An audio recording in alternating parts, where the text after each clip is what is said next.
ये देखें रोड के किनारे पर खजूर के दरख्त लगे हुए हैं, माशाल्लाह शानदार फल लगा हुआ है इन पर।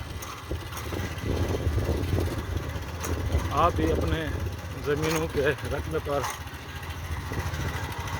सड़कों के दोनों तरफ ये लगा सकते हैं।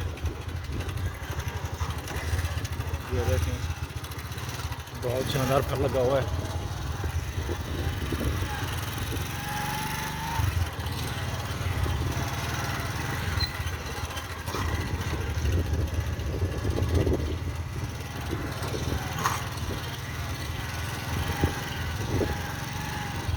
एक तो ये आपके रकबे की खूबसूरती बढ़ा देते हैं, माशाल्लाह देखें किस तरह पीले पीले लगे हुए हैं। दूसरा आप इन्हें किसी को तोहफा भी दे सकते हैं, खुद खाएं, मौसम में एंजॉय करें और अपने चाहने वालों को तोहफा भेजें।